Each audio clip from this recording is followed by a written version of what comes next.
Topic for today's discussion is rheumatoid arthritis. याद रखें कि ये ऑटोइम्यून डिसऑर्डर है और आप लोगों के साइनोवियम ऑफ द जॉइंट को इफेक्ट करता है। याद रखें जब साइनोवियम डैमेज होगा तो क्या होगा। फर्स्ट ऑफ ऑल उस जॉइंट में इन्फ्लेमेटरी चेंजेस आएंगे और फ्लूइड एकमुलेशन होगी। With the passage of time आप लोगों की कार्टिलेज डैमेज होगा, बोन डैमेज होगा। जब ये दोनों चीज़ें डैमेज हो जाएंगे तो जॉइंट अनस्टेबल हो जाएगा या नहीं, और एज अ रिजल्ट आप लोगों की जो मोबिलिटी है वो रिड्यूस होगी। सो अगर वन लाइनर में आप लोगों को मैं बताऊं कि साइनोवियम ऑन द जॉइंट जब डैमेज होगा तो जॉइंट डिस्ट्रक्शन होगी। याद रखें कि सिर्फ इसमें जॉइंट इन्वॉल्व नहीं होता, बाकी भी एक्स्ट्रा मैनिफेस्टेशंस होती हैं, वो इंशाल्लाह हम लोग आगे देखेंगे। और ऑटोइम्यून डिसऑर्डर है तो वुमेन्स में ज़्यादा कॉमन होगा या नहीं। सो वुमेन ज़्यादा इन्वॉल्व होती हैं वंस अगेन, और जो उनकी एज है वो 20 to 40 ईयर्स है। इसकी पैथोजेनेसिस में याद रखें ऑटोइम्यून डिसऑर्डर है वंस अगेन तो जेनेटिक और इन्वायरमेंटल फैक्टर रोल प्ले करेंगे या नहीं। सो जेनेटिक्स में once again it is associated with HLA-DR4 gene, और इन्वायरमेंटल फैक्टर में आप लोग स्मोकिंग को डाल सकते हैं। याद रखें इसकी पैथोजेनेसिस में जो सबसे इंपॉर्टेंट रोल है वो CD4 T सेल्स का है। CD4 T सेल्स याद रखें इसकी पैथोजेनेसिस में इंपॉर्टेंट रोल प्ले करते हैं। CD4 T सेल्स क्या करते हैं, आप लोगों के बी सेल्स को स्टिमुलेट करते हैं, और बी सेल्स क्या करते हैं, फर्दर इम्यूनोग्लोबुलिन्स प्रोड्यूस करते हैं, and rheumatoid factor is one of them. इसके अलावा CD4 T सेल्स क्या करते हैं, मैक्रोफेजेस को भी स्टिमुलेट करते हैं, और मैक्रोफेजेस फर्दर क्या करते हैं, इन्फ्लेमेटरी साइटोकाइंस रिलीज करते हैं जिसमें TNF और इंटरल्यूकिन 1 शामिल है।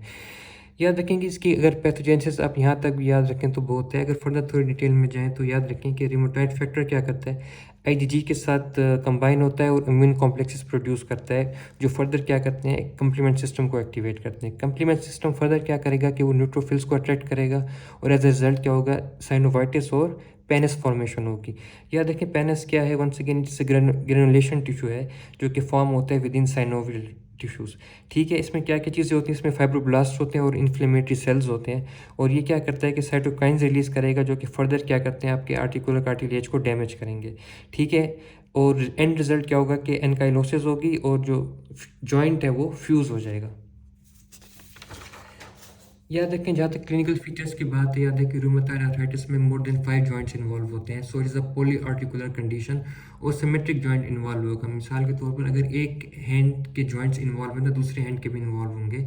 और बेसिकली याद रखें कि स्मॉल जॉइंट्स को ज़्यादा अफेक्ट करता है, जैसे कि रिस्ट के हो गए, नी हो गए, एल्बो हो गए।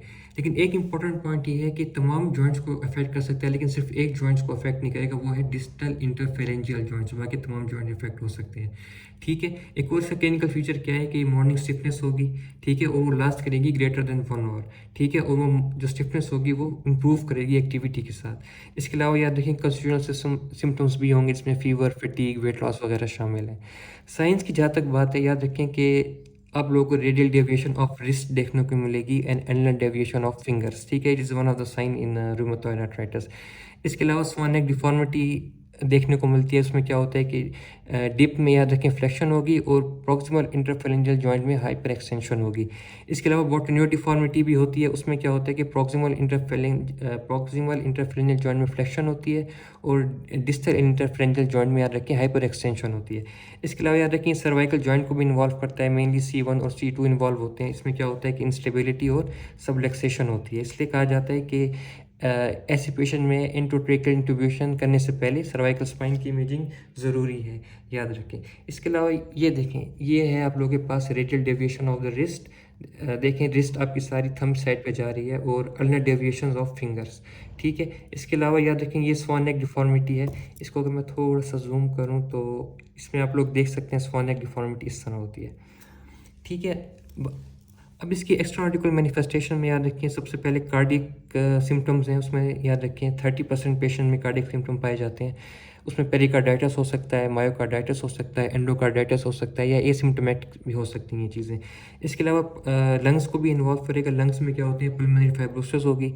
ठीक है, प्लूरल इफ्यूजन होगी, और एक और चीज़ होती है वो कैप्लन सिंड्रोम होता है। याद रखिए इसमें से MCQs आते हैं। If a patient has a triad of rheumatoid arthritis, pneumoconiosis plus lung nodules, तो हम लोग कहेंगे कि the patient is suffering from Caplan syndrome. आई में याद रखें ड्राई आइज हो सकती हैं, स्क्लेरोमलेशिया हो सकता है, कॉर्नियल मेल्टिंग हो सकती है। और ब्लड की जहाँ तक बात है तो याद रखें एनीमिया हो सकता है, इओसिनोफिलिया हो सकता है, थ्रोम्बोसाइटोसिस हो सकता है। न्यूरोलॉजिकल कॉम्प्लिकेशन में याद रखें मोनोन्यूराटिक कम्प्लेक्स मीन, जिसमें मल्टीपल नर्व्स इन्वॉल्व होती हैं, सर्वाइकल कॉर्ड कंप्रेशन और पेरिफेरल न्यूरोपैथी है। फेल्टी सिंड्रोम याद रखें, बाज़ औक़ात हम एक्सक्यूज़ में पूछ लिया करते हैं। इसमें क्या ट्रायड होता है, रूमेटॉइड आर्थराइटिस होगा, पेशेंट को स्प्लेनोमेगाली और न्यूट्रोपीनिया होता है। एक और पॉइंट जिसके हवाले से इंपॉर्टेंट है that this patient have an increase risk of non Hodgkin lymphoma. याद रखें स्किन में एक इसकी मैनिफेस्टेशन है वो है रूमेटिक नोड्यूल। याद रखें कि आपके हैंड, फीट, एल्बो, नीज में याद रखें रूमेटिक नोड्यूल की फॉर्मेशन होती है। सो ये पॉइंट भी इंपॉर्टेंट है। इसके अलावा याद रखें इतने ज़्यादा चेंजेस आ रहे हैं जॉइंट के अंदर, बोन के अंदर, तो कार्पल टनल सिंड्रोम भी हो सकता है। इसमें क्या होता है कि जो मीडियन नर्व है वो कंप्रेस हो जाती है और कार्पल टनल। याद रखें जहाँ तक लेबॉर्ट्री फाइंडिंग्स की बात है तो सबसे पहले अगर आप सीबीसी करोगे तो याद रखें एनीमिया नज़र आएगा, ESR और CRP राइज होंगे, इन्फ्लेमेटरी मार्कर्स हैं ये।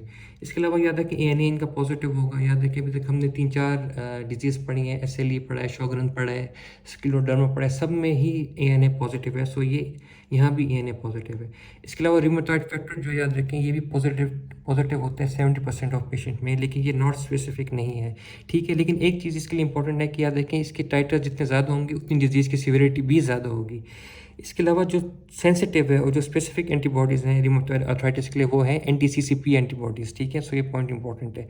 इसके अलावा जब आप लोग एक्सरे कराएंगे हैंड का या रिस्ट का तो उसमें क्या होगा, नर्विंग ऑफ द जॉइंट स्पेस और बोन इरोजन्स होंगी, क्योंकि ज़ाहिर सी बात है आप लोग के जॉइंट इन्वॉल्व हो रहे हैं। अच्छा ये थी लैब फाइंडिंग। याद देखिए डायग्नोसिस इसकी कुछ और स्टाइल की है। डायग्नोसिस में आप लोगों ने क्या चीज़ें नोट करनी है, if a patient is suffering from morning stiffness which is greater than 1 hour और उसके जो जॉइंट्स हैं वो मोर देन 3 जॉइंट इन्वॉल्व हैं और सिमेट्रिकल इन्वॉल्वमेंट है, मीन्स अगर एक साइड के इन्वॉल्वमेंट है दूसरी साइड के भी इन्वॉल्व होंगे। इसके अलावा रूमेटिक नोड्यूल्स हैं या हमारे पास रूमेटॉइड फैक्टर या NTCCP एंटीबॉडीज़ पॉजिटिव हैं और ड्यूरेशन भी ग्रेटर देन 6 वीक है। तो ये सब चीज़ें अगर पॉजिटिव होंगी तो फिर हम कह सकते हैं रूमेटॉइड आर्थराइटिस है।